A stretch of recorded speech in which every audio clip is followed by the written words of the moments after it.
pueblo de Dios, seguid sin desmayar, porque es Cristo en vosotros la esperanza de gloria.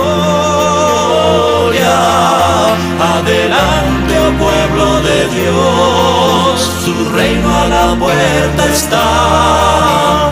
Oh, si pronto vendrá el deseado de las naciones.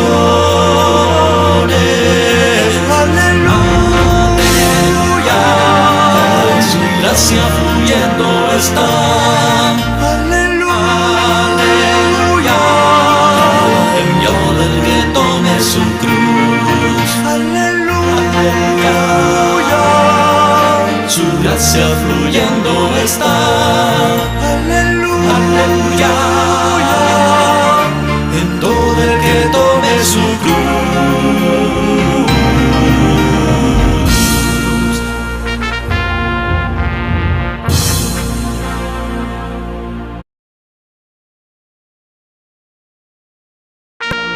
Esta es una producción de Frank Network para Manantial de Gracia.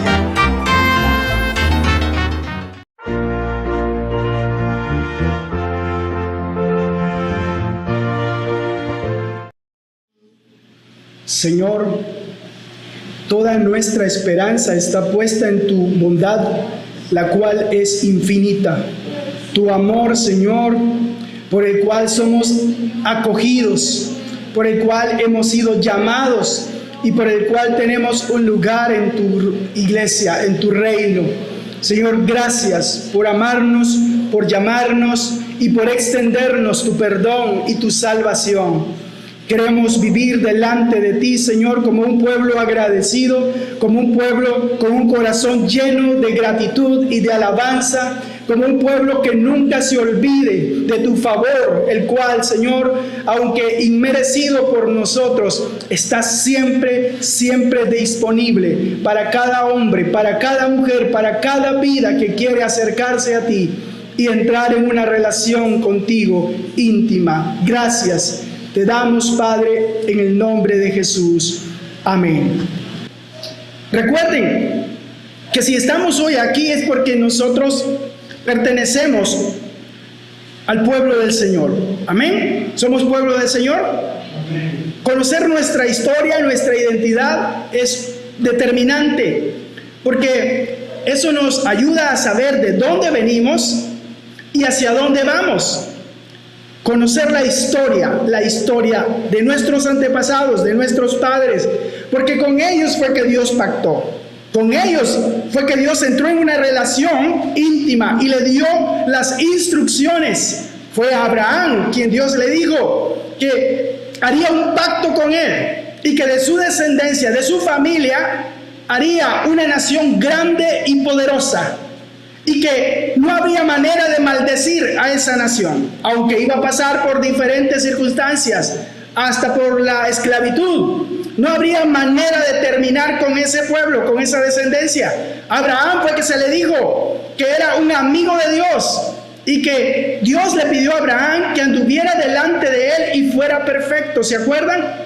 Y que él, Abraham, tendría una capacidad que ojalá y cada uno de nosotros reciba de parte de Dios, la capacidad de poder educar a nuestros hijos después de nosotros. Y es en la descendencia de Abraham que todas las familias de la tierra serán benditas, porque a través de la descendencia de Abraham vendría la simiente, el Redentor, el Salvador.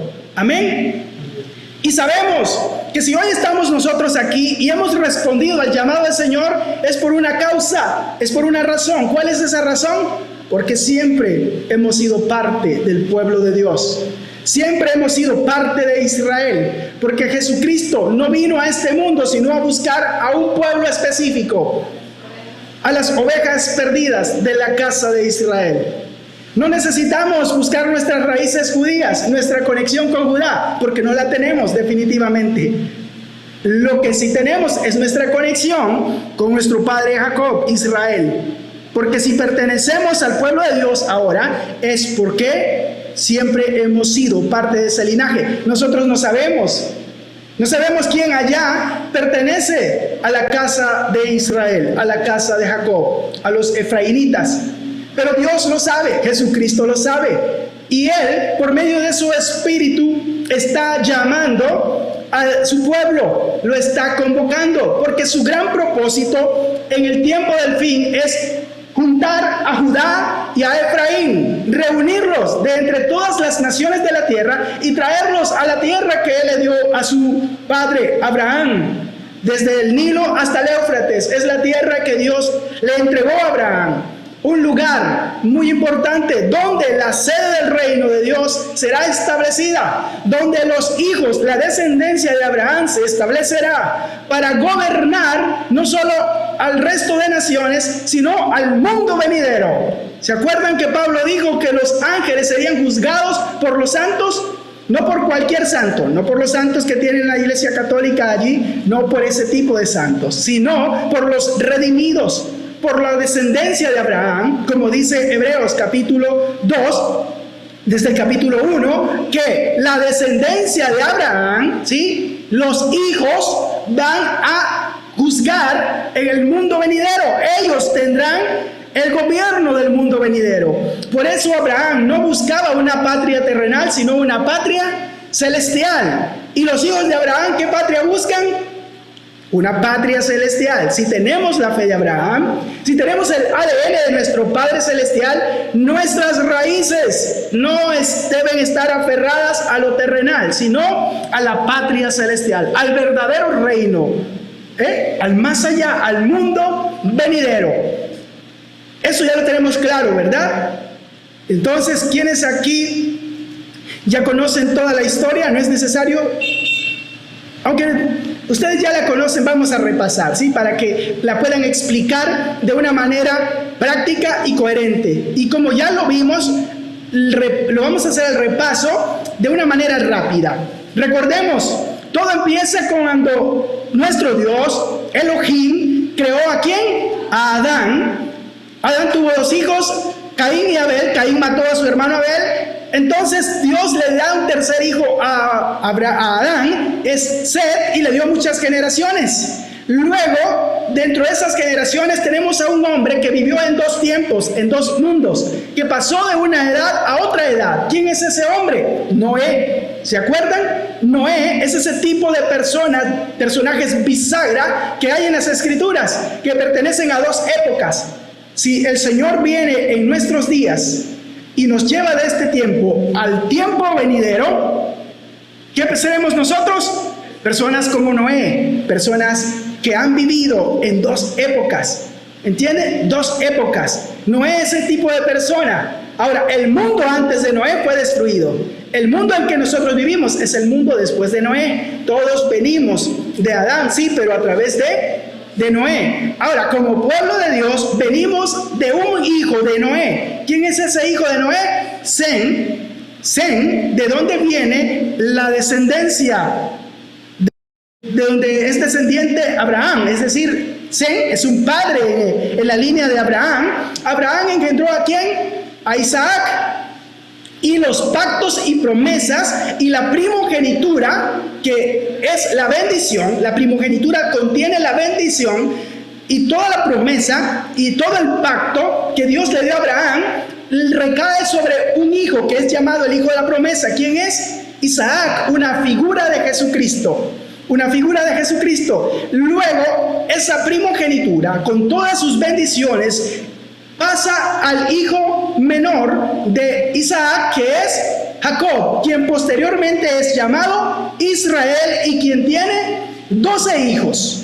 Y Jacob bendice a sus 12 hijos, pero a 2 de ellos les da una bendición especial. ¿Quiénes son esos 2 hijos que reciben una bendición especial? Sabemos que es Judá y José, en su hijo menor, que es Efraín.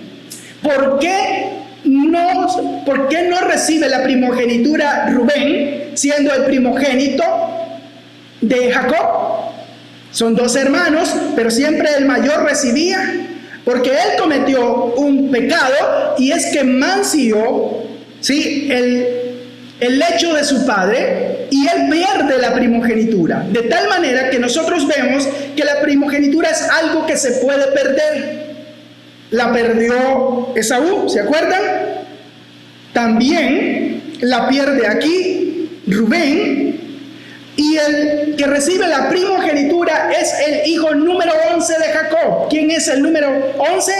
José. Y no directamente él, sino en su hijo menor, que es Efraín. Y la bendición dada a Efraín es que él llegaría a ser una multitud de naciones, ¿verdad? Una multitud de naciones. Aunque la promesa y la primogenitura de Abraham cae sobre Efraín, sobre Judá, cae una bendición muy especial, y es que Judá sería el linaje de los reyes, de donde vendrían siempre los reyes, y Judá sería más poderoso que su hermano. Entonces nosotros es lo que hemos analizado. Los hijos de José, según Génesis capítulo 48 versículo 5, se dice esto: ahora bien, los dos hijos que te nacieron aquí en Egipto, antes de que me reuniera contigo, serán considerados como míos. Efraín y Manasés serán tan míos como lo son mis dos hijos mayores, Rubén y Simeón. Entonces Jacob llega donde José, el momento en que está bendiciendo a sus hermanos, pasa por los 10 primeros y llega donde José, y la bendición no se la da a José, sino que se la da a sus nietos, y le dice: tráeme a tus hijos. José, tráeme a tus hijos y vamos a hacer algo. Aquí vamos a hacer un trance.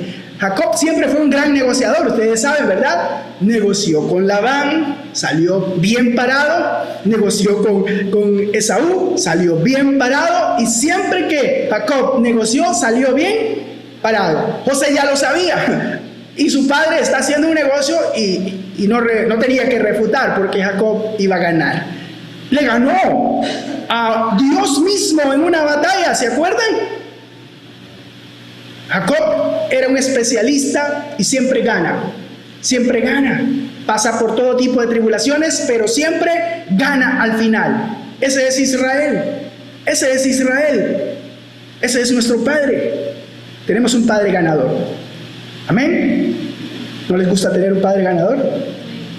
Aunque azotado, pero siempre gana, porque siempre termina volviéndose a Dios, aunque torcido, pero siempre enderezado.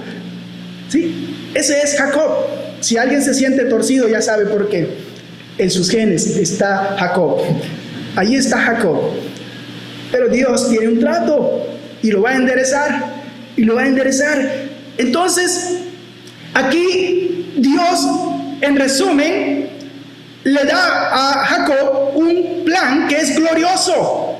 Y es que Efraín será ya quien reciba la bendición, la primogenitura, y se convertiría en una multitud de naciones. Efraín, ¿sí? Israel es llamado, Efraín es llamado también, después Siquén es llamado también Samaria, porque ellos se dividieron, eso lo vimos. Pero a José directamente no se le da la primogenitura, sino a su hijo. Ahora, Efraín y Judá fueron los líderes de los 12 hermanos. Los 12 hermanos tuvieron 2 líderes. Desde ahí ya viene la bendición de Abraham, dividida, particionada. Dios sabe lo que hace desde un principio. ¿Por qué es importante entender la historia? Porque eso nos ayudará a comprender todo lo que la Biblia nos está contando. Porque la Biblia nos cuenta un solo plan, un solo proyecto. Nos cuenta una sola historia, la historia de un solo pueblo, con un solo propósito, la salvación de ese pueblo. ¿Entienden? No podemos sacar la Biblia y desmembrarla e interpretarla desde nuestra perspectiva, de nuestros gustos y de nuestros intereses. La Biblia nos cuenta una sola historia, y esta es la historia del pueblo de Dios y el propósito que Dios tiene con este pueblo. La redención de este pueblo a través de su Hijo que Él envió. Entonces, José llegó a ser una rama fecunda, es decir, muy fructífera. fructífero, rama fecunda junto al manantial. Eso significa que no hay manera de que José o Efraín sea marchito, nunca se marchitará, no importa por lo que Efraín e Israel pase, tanto en su tierra como fuera de las naciones, no hay manera de borrar a Israel de la faz de la tierra. Yo lo afligiré, pero lo traeré de vuelta a la tierra y lo estableceré en la tierra que le juré a su padre Abraham que les daría. Ahora, Judá tendría el cetro, de él vienen los reyes, de él vienen los reyes, de él vino el león de la tribu de Judá, de él vino Jesús, el Mesías. ¿Qué más tenemos? Que Efraín y Judá posteriormente se convirtieron en los dos referentes. Cuando el reino se divide, entonces Judá pasa a ser el nombre del reino del sur, de las dos naciones que se formaron, porque se dividen y se forman dos naciones. De una sola nación se forman dos naciones. La nación que ocupa el sur se llama Judá y la nación que ocupa el norte se llama, ¿cómo se llama? Israel, Efraín. Sí, Efraín e Israel, y en algunas ocasiones también se le llama José.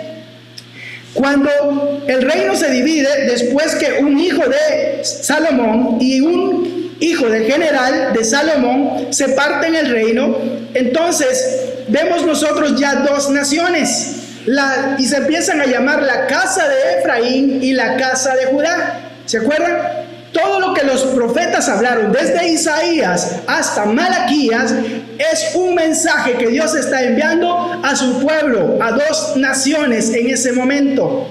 Y esto es muy importante saberlo, como ya lo mencionamos, porque los profetas que fueron enviados al reino del norte tenían un mensaje específico para el norte, y los que fueron enviados al sur tenían un mensaje específico para el sur. De tal manera que lo que Dios le enviaba a decir al reino del norte no era para el reino del sur.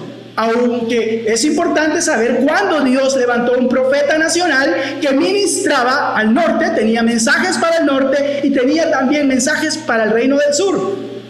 Para entender el mensaje y para aplicar correctamente la Biblia es determinante entender esto, que Dios enviaba mensajes específicos, que Dios levantaba hombres y ministerios específicos para un reino y también para el otro reino. ¿Sí? Lo que pasa es que nosotros mezclamos todo, y si una promesa o una palabra bonita de la Biblia nos gusta, ¿qué hacemos con esa? Esta promesa es para mí, esta palabra es para mí, ¿verdad? Y así somos y vivimos en este pueblo que toma todas las promesas. ¿Cuántas promesas tenemos según el canto? 34,000 promesas, mías son, mías son. No tienen nada que ver con nosotros, porque si fue dada al reino del sur, no tiene que ver con nosotros. Pero si fue dada al reino del norte, probablemente sí tenga que ver con nosotros. Continuemos.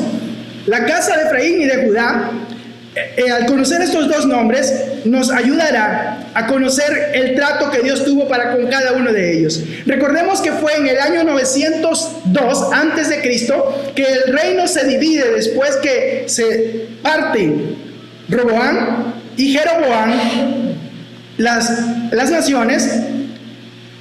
Unos van al norte, otros al sur, ya lo hemos visto. Pero hay algo que sucede después, y esto es en el año 722, 181 años después de que el reino se divide, y es que Dios envía a los asirios a Asiria para que tome a todas las tribus del norte y se los lleve cautivos. Dios tiene un porqué. Dios les había dicho que ellos debían trabajar la tierra, ¿cuántos años? 6 años, y el 7º año, ¿qué pasaría con la tierra? Israel la debía dejar descansar. Israel no lo hizo por muchos años, y Dios les cobró esto, los sacó de la tierra para que la tierra descanse. Israel se apartó primero, Judá se apartó después, y Dios tuvo tratos para Judá y para Israel. Para Judá fue en el año 586 cuando él se los llevó. ¿A dónde? A Babilonia. Unos, como eran dos hermanos y no se llevaban entre sí, dijo, no los voy a mandar a Babilonia porque ya se van a matar. Así que los voy a mandar a unos para Siria y a otros los voy a mandar para Babilonia. De tal manera que a estos dos hermanos, según Jeremías 50, 17 al 19, vemos que los dos se descarriaron. rebaño descarriado es ¿quién? Israel. Eso está hablando de toda la nación. Toda la nación es un rebaño descarriado. Y ahora dice, leones dispersaron al rey. Esto se está refiriendo al rey de Asiria. O sea, leones los dispersaron. El rey de Asiria los devoró primero. ¿A quién devoró primero? Al reino del norte. Y luego dice, y Babilonia los deshuesó. ¿A quién deshuesó Babilonia? A los de Judá.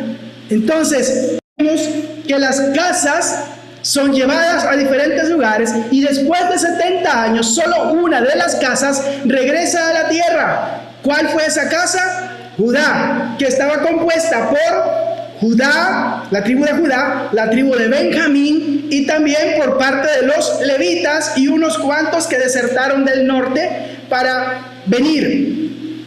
Cuando ellos regresan, Dios empieza a enviarle líderes y levanta líderes. ¿Se acuerdan de Nehemías?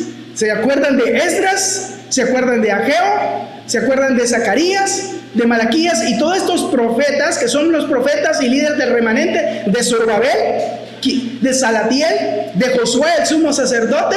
Todos estos líderes son parte de una restauración y ellos restauran el culto al Señor, ellos restauran el altar y restauran el templo y se da una restauración, pero nuevamente el pueblo se aparta a tal punto que ellos terminan matando a uno de los profetas más preciosos y que habló de una forma tan increíble de la primera venida del Señor Jesucristo y de la segunda venida, que es Zacarías. Y Dios dijo, no les enviaré más profetas. Este es un pueblo rebelde. Y pasó 400 años sin enviarle profeta, hasta que aparece Juan el Bautista y rompe aquel silencio de 400 años y llama al pueblo al arrepentimiento para que ellos hagan un teshuva. ¿Qué es un teshuva? Una vuelta a Dios. Y es importante llegar a este punto. ¿Cómo predica la iglesia el arrepentimiento? Cuando le está predicando a alguien que se arrepienta, es curioso cómo lo hacen. Le dicen, tienes que dejar de tomar, tienes que dejar de hacer esto, tienes que dejar aquello. ¿Verdad? Es la forma en que lo hacen. Porque teshuva es llamar a un pueblo que pertenece a Dios y decirle que se vuelva a su Dios, porque al volverse a su Dios se volverá a ellos, y cuando Dios se vuelva a ellos, ellos serán convertidos. ¿Entienden? Esto es, el verdadero arrepentimiento es cuando el hombre decide abandonar sus caminos y regresar a su Dios, y entonces Dios empieza a trabajar en ellos para hacer una conversión. ¿Nos queda claro? Teshuva es una vuelta a Dios, donde Dios se vuelve a nosotros y al volver a nosotros nos convierte nuevamente a sus caminos, nuevamente hijos obedientes. En ese tiempo, en esos años en que Dios no les estaba enviando profetas, los judíos crearon su propia religión, una religión falsa, el judaísmo. El judaísmo hasta el día de hoy es una religión falsa. ¿Sí? Todos sus ritos y formas no provienen de las escrituras. Ellos crearon sus propias tradiciones. Ya no tenían templo, pero ellos seguían con el culto. Y crearon un sistema religioso totalmente falso. Y ustedes ya lo vieron. ¿Quiénes eran los que estaban al frente de esta religión cuando Jesucristo viene? El judaísmo estaba conformado ¿por quién? Por los fariseos, los escribas, los saduceos, el Sanedrín, que eran dos ancianos que gobernaban a Israel, y también ellos ponían a los sacerdotes. Cuando Jesús viene, ¿cuántos sumos sacerdotes habían? ¿Alguien lo sabe? Dios siempre estableció un sumo sacerdote, aunque había muchos sacerdotes, pero cuando Dios viene hay dos sumos sacerdotes, Anás y Caifás. Y el pueblo entonces tiene dos sumos sacerdotes. Nunca había pasado eso. Y ahí encontramos una religión en la cual el hombre decide y determina lo que va a hacer. Es decir, que lo que Dios estableció no es lo que gobierna. Y por eso cuando Jesucristo aparece, ninguno de ellos es capaz de reconocerlo. Y por tanto el Señor tampoco reconoce esa religión, porque es falsa. No es una que obedece al Señor. Es la religión de los judíos. Es la religión del judaísmo. no es el pueblo de Dios. Y esto es muy importante. En Abraham te serán llamados pueblo. En la simiente de Abraham te serán llamados pueblo. Ellos se jactaban por ser los hijos de Abraham. Pero ¿qué les dijo Jesús? Que si fueran hijos de Abraham, las obras de Abraham harían. Pero ellos no hacen las obras de Abraham. Y el Señor dice, ¿las obras de quién hacen? De vuestro padre, el diablo. A Satán es el padre de ustedes, porque él es mentiroso desde el principio. Y ustedes hacen las obras de su padre. De tal manera que cuando Jesús viene en su primera venida, nos da un precedente para lo que sucederá en el tiempo de su segunda venida. ¿Qué es esto? Sistemas religiosos creados por el hombre, modificados y adecuados a los intereses del hombre.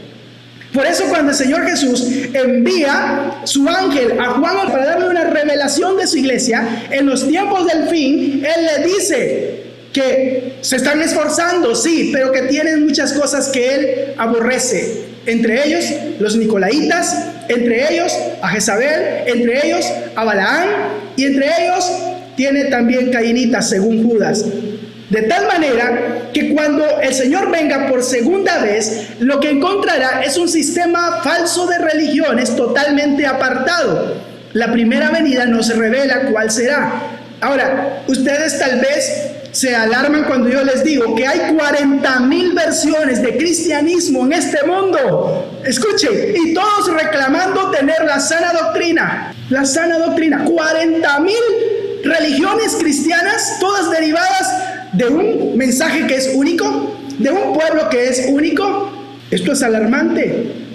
Pero todos juran tener la verdad. Ahora, ¿por qué nosotros estudiamos la instrucción de Dios y la historia del pueblo de Dios y la verdadera identidad del pueblo de Dios? Porque Dios solo tiene un solo pueblo al cual le dio un mensaje que es único, una instrucción que es única, y este pueblo está llamado a caminar delante de su Dios guardando su instrucción, porque solo así llegará a ser una gran nación y un reino de sacerdotes, que es lo que Él busca.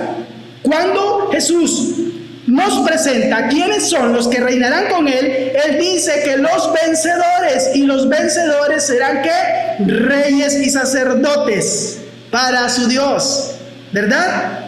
En el principio Dios llama a un pueblo para convertirlo en un reino de sacerdotes, y al final vemos que el Señor está revelando que los vencedores serán reyes y sacerdotes. En el segundo libro de Reyes, capítulo 17, versículo 20 al 23, vean lo que Dios hace con su pueblo. Esto puede parecer duro, pero Dios lo ha hecho repetidas veces, porque primero el pueblo desecha a Dios. Y si el pueblo desecha a Dios, Dios desecha al pueblo. Y Él nos presenta una imagen muy gráfica. Israel es su esposa, se vuelve infiel, le es infiel a su marido y lo desecha, va tras otros amores. Entonces, ¿qué hace Él? Luego desecha a esa esposa infiel y la manda detrás de sus amantes. Eso es toda la historia que vemos repetidamente en las tribus del norte y las tribus del sur. Aunque usted diga yo soy fiel, tenemos un pasado como pueblo de Dios donde la constante ha sido alejarnos de nuestro Dios, apartándonos de su instrucción y siguiendo los caminos de nuestro corazón.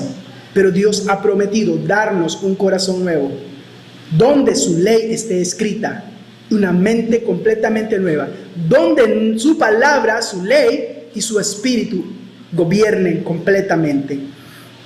Dice el versículo 20: y desechó Jehová toda la descendencia ¿de qué? De Israel. Toda la descendencia de Israel representa a las dos naciones, porque toda la descendencia de Israel es el norte y es el sur. Y los afligió y los entregó en manos ¿de qué? De saqueadores, hasta echarlos de su presencia, de su tierra, porque separó a Israel de la casa de David. La casa de David es Judá. Y ellos hicieron rey ¿a quién? A Jeroboam, hijo de Nabat. Este era un general de Salomón. Y Jeroboam apartó a Israel de en pos de Jehová y les hizo cometer gran pecado. lo siguiente que vemos aquí: y los hijos de Israel anduvieron en todos los pecados de Jeroboam que él hizo, sin apartarse de ellos, hasta que Jehová quitó a Israel de delante de su rostro, como él lo había dicho por medio de todos los profetas sus siervos. Israel fue llevado al cautiverio de su tierra a Asiria. Hasta hoy, hasta el día de hoy, Israel está fuera de su tierra. Amós 9:9 dice: porque he aquí, yo daré un mandato y zarandearé a la casa de Israel entre todas las naciones. Eso significa, ¿cuántos han zarandeado arena aquí? Pero a ustedes les gusta zarandear en un solo punto para que no se les riegue la arena, ¿verdad? Es como que Dios montó a todo Israel en una zaranda y la zarandeó así entre todas las naciones. ¿Entienden la idea? Eso es lo que hizo. Esparció a Israel entre todas las naciones como arena. Así, entre todas las naciones.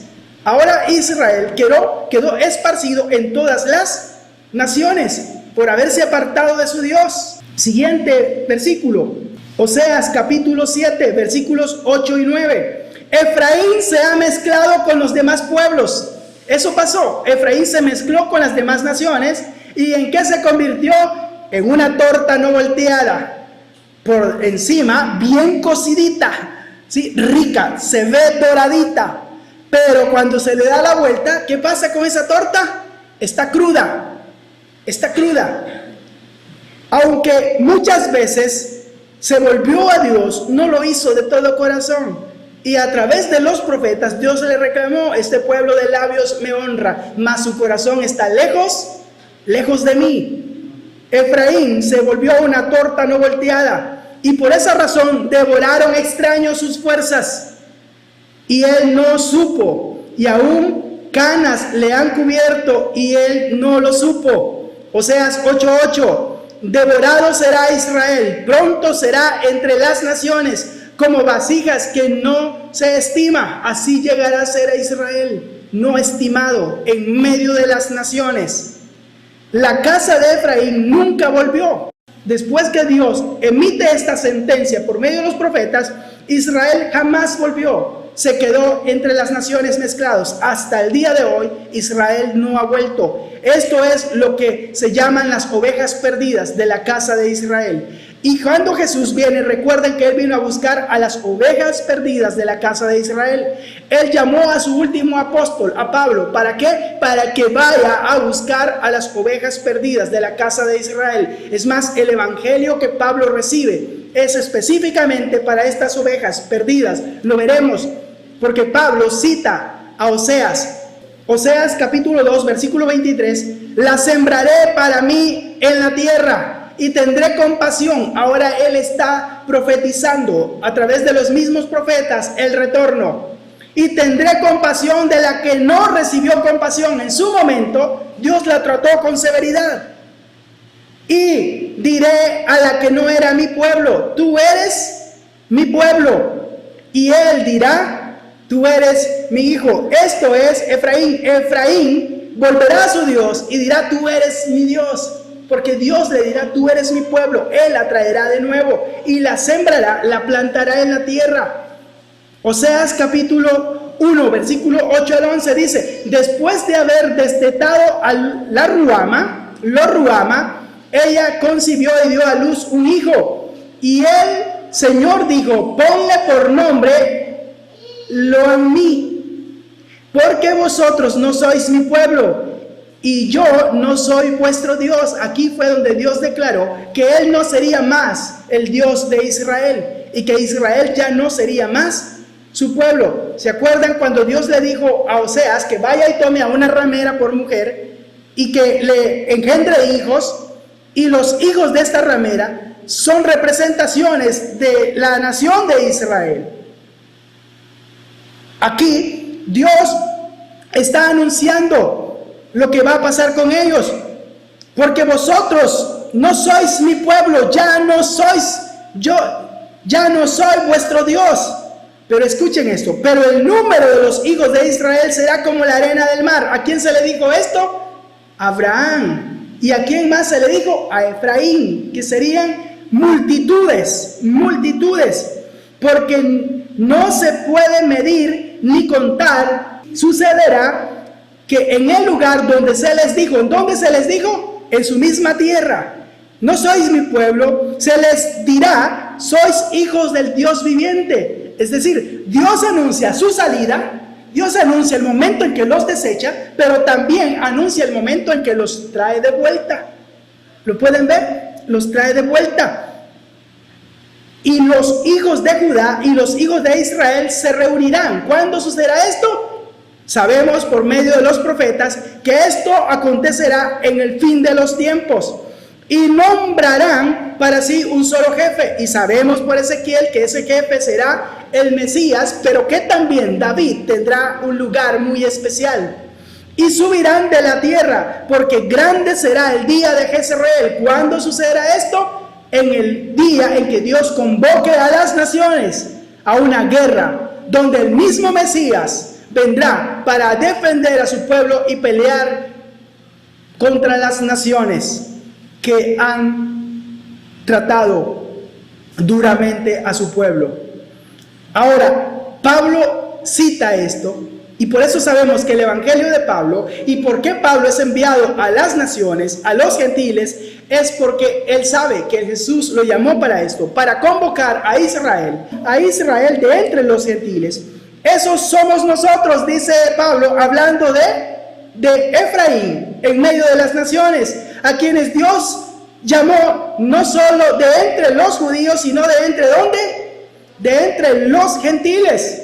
Así les dice Dios en el libro de Oseas: llamaré mi pueblo a los que no son mi pueblo, y llamaré mi amada a la que no es mi amada, porque fue una esposa infiel y él la entregó a sus amantes. Y sucederá que en el mismo lugar donde se les dijo, ustedes no son mi pueblo, serán llamados hijos del Dios viviente. En el mismo lugar donde Dios le envió profetas para decirles, ya no son mi pueblo, los voy a echar de la tierra, ya no seré más su Dios. En ese mismo lugar Dios los traerá de vuelta y los llamará que son nuevamente su pueblo. ¿Cómo sucede esto? Hay una ley, es importante entenderlo y lo voy a decir de una vez. Cuando un marido repudiaba a una mujer por la ley dada por Moisés, él no la podía tomar de nuevo. Cuando el Señor repudió a su esposa, él no la podía tomar de vuelta. La esposa quedaría libre solo cuando el marido muera, ¿verdad? Y eso es lo que Pablo dice. Ahora, ¿entienden por qué el Señor se hizo hombre? Para morir según la ley. Él murió según la ley. Y cuando muere según la ley, la esposa queda libre de su marido y se puede casar con otro. ¿Quién es ese otro? El Mesías, el que resucita. Y Él es el que vino a buscar a las ovejas perdidas de la casa de Israel y a tomarla ahora, y ahora se llama la iglesia. ¿Y cómo es llamada la iglesia? La esposa del Cordero. Ese Cordero que fue inmolado, cumplió la ley y según la ley murió. Y ese esposo, el que toma de nuevo a la repudiada, ¿entienden? Toma de nuevo a la repudiada. Esto tendrá que estudiarse un poco más, pero ustedes ya tienen una idea. Dios no podía, como padre, tomar de nuevo a esa mujer repudiada. Por esa razón, Él se hace hombre y muere. Conforme a la ley, Él muere, porque Él se hizo pecado, y la ley dice que el alma que pecare, esa morirá. Cuando Jesús asume nuestros pecados, Él queda como anatema, ¿sí? Muere como anatema, y ahí Él tiene que cumplir, pagar la condena, y luego resucita. Y cuando resucita, Él es el nuevo marido de esa esposa infiel, y es quien la convoca de entre las naciones. ¿Entienden? Esto es una verdad maravillosa. Por eso murió Jesús. Si Él no muere, Efraín no tiene ninguna oportunidad. Usted y yo aquí entre los gentiles, no tendríamos ninguna oportunidad de ser traídos de nuevo a nuestro Dios. Gracias al Cordero que fue inmolado, hoy nosotros podemos ser nuevamente convocados y ser nuevamente aceptados por nuestro marido, por nuestro amado celestial. ¿Lo pueden ver? En la iglesia, Pablo dijo que esos a los que se les había llamado no son mi pueblo, son los gentiles, a los que él les predicaba. Y para comprobarlo citó a Oseas, quien claramente estaba hablando de la casa de Efraín. Así que a los gentiles que hemos oído y atendido el mensaje, somos ¿quiénes? La casa de Israel, es decir, todos los que hemos oído y hemos atendido el mensaje de Dios, ¿quién somos? La casa de Israel, la casa de Israel, las ovejas perdidas. Ahora, el motivo de que Efraín fuera enviado a las naciones para que se hiciera como los gentiles, aun siendo una oveja del Señor, es para que los gentiles puedan ser salvos. Esto es glorioso. Y yo les he puesto dos ejemplos a ustedes anteriormente. Uno en Noemí, Elimelech y sus dos hijos. ¿Se acuerdan? ¿Qué pasó? Ellos son de Belén de Judea, son de la tierra. Hay hambre, hay escasez y son enviados ¿a dónde? A Moab. Allá, ¿qué pasó con los hijos de Elimelech y Noemí? Se mezclaron con las moabitas, con las gentiles. Y esa mezcla hizo que una de estas moabitas pudiera conocer al Dios de Noemí. ¿Quién fue? Ruth. ¿Y qué fue lo que hizo ella? Hizo el mismo juramento que hizo Abraham. ¿Sí? Abandona su nación pagana, abandona sus dioses y emprende un viaje a una tierra que es la tierra de Dios, donde Dios tiene un pacto, tiene un pueblo. ¿Y qué dice Ruth? Tu Dios será mi Dios, tu pueblo será mi pueblo, donde tú vivas yo viviré y donde tú mueras también yo moriré. ¿Entienden?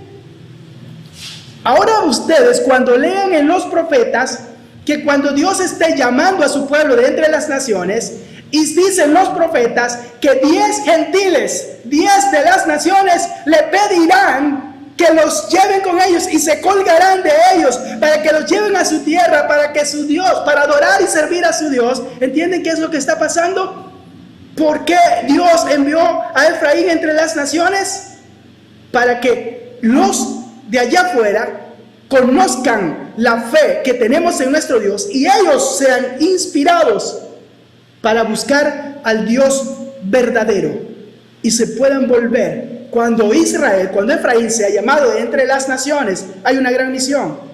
Por lo menos 10 tienen que ir colgados de un brazo tuyo y otros 10 de tu otro brazo. ¿Ya entienden? Ruth se le colgó a Noemí. El Señor nos está mostrando, siempre nos está mostrando el por qué, aun que lo que merecemos es otra cosa, Él nos sigue convirtiendo en sacerdotes, en mensajeros. Aunque nos hayamos apartado, nos hayamos descarriado, Él nos convoca, Él nos llama, nos encuentra y nos hace nuevamente sus sacerdotes. ¿Lo pueden ver? Esto se dará hasta que llegue el cumplimiento que Pablo dice y las Escrituras dice, la plenitud de los gentiles. Entonces, esto se cumplirá. Esto es muy, muy hermoso. Ustedes conocen una historia y tal vez ahora la vean muy diferente. Es la historia de un padre con 2 hijos. Ya también lo hemos analizado aquí. Un padre que tiene 2 hijos. El mayor, ¿quién era el mayor? Judá. Se quedó en la casa. Hizo todo lo que el padre, entre comillas, le había dicho. Pero tenía un hijo menor que se rebeló y se fue a una provincia muy lejana a vivir como perdidamente, coincidencialmente cuidando cerdo y hasta alimentándose de lo que comen los cerdos. Todo esto es increíble. El Señor está diciendo que el hijo pródigo es Efraín, que el padre es Dios. Y que este padre tiene dos hijos, uno se llama Efraín y otro se llama Judá, y que ambos se perdieron. Uno se perdió dentro de la casa, ese es Judá, porque cuando el Señor viene a los suyos no lo recibieron. Y después, antes de ir a la cruz, Él sube a la parte alta de Jerusalén, y allá desde lo alto, Él se lamenta por Jerusalén. ¿Qué hizo? Jerusalén, Jerusalén, que matas a los profetas que te son enviados. ¿Cuántas veces quise juntarte como la gallina junta a sus polluelos, mas no quisiste? Por lo tanto, Él hace una sentencia: será destruida, el reino les será quitado. ¿Entienden? Porque ellos no acudieron, no atendieron al llamado de su Dios. Judá se quedó en la casa, pero igual se perdió. El hijo mayor de aquel padre, aunque estaba en la casa, estaba perdido. Y es lo que vemos. Cuando regresa el hijo menor, el hijo pródigo, provoca a celo. Y eso es una de las razones increíbles por las que Efraín será traído de vuelta a su Dios, para que provoque a su hermano mayor a celos. Pero el mundo enseña de una iglesia gentil que vive totalmente desconectada de la instrucción divina, de la Torá divina, que ha creado una religión acomodada y adaptada al occidente, y donde los líderes son nicolaitas, se enseñorean del pueblo, no son como Jesús, quien es un siervo. Él vino para hacerse pobre, siendo rico. Donde muchos asalariados como Balaán son los que gobiernan y dirigen iglesias, porque todo lo que les interesa es profetizar por dinero, por fama y por fortuna. Y eso es lo que encontramos: una iglesia occidental gobernada por hombres que no aman a su Dios, que no tienen la instrucción de Dios y que no caminan según Dios. ¿Creen que esta iglesia occidental, que se ha llamado el Israel espiritual, provocará algún día a celo a Israel, violando todos los días la instrucción que Dios le dio a ese pueblo? No hay manera. El pueblo de Dios, y conocer nuestra historia y nuestra identidad, es determinante para entender que la instrucción y la Torah dada a Israel, y que cuando se le dijo Shema Israel, oye oh Israel, no es un mensaje para un pueblo antiguo, es el mensaje de Dios siempre vigente para su pueblo, para quien es Israel. Y si somos de la casa de Israel, ese mensaje, Shema Israel, hasta el día de hoy, el Espíritu de Dios sigue diciendo: oye, oh Israel, oye, oh ovejas perdidas de la casa de Israel, oye, oh hijo pródigo que estás entre las naciones, vuélvete a tu Dios, vuélvete a la instrucción, vuélvete a la corrección, porque solo así podrás provocar a celo a tu hermano mayor, que es Judá. Amén. Entender esto es determinante, porque no podemos adaptar el evangelio, no podemos cambiar el evangelio no se puede cambiar. El mensaje de Dios y la Torá y la instrucción de Dios no puede ser cambiada. Y lo que estamos empezando es un estudio para entender la revelación de Dios, el evangelio de Dios a su pueblo. Si es que nosotros somos su pueblo, recibiremos también la gracia para cumplir en obediencia la instrucción divina, el mensaje de Dios. ¿Lo entendemos? Amén. Si surgen preguntas, háganlas sin miedo, sin temor. Si las puedo responder bien, y si no, las estudiaremos. Pero estamos aquí para estudiar la Escritura, no para interpretarla, sino para comprenderla. Para comprenderla dentro de su contexto, dentro de su revelación. Y que el Espíritu Santo nos dé la luz para entenderla y aplicarla a nuestras vidas y poder instruirla, enseñarla a otros, como Esdras, quien preparó su corazón. Y esto que estamos haciendo ahora es preparando nuestro corazón para inquirir ¿qué? La ley, la instrucción, la Torá de Jehová, para aplicarla a nuestras vidas, para cumplirla en nuestro diario vivir y para enseñarla, sus estatutos y decretos, a Israel, al pueblo de Dios. Porque esa ley no la pueden guardar gente que no pertenece al pueblo de Dios. Solo el pueblo de Dios recibe la gracia para seguir la instrucción de su Dios, de su Maestro, de su Salvador, de su Redentor. Amén.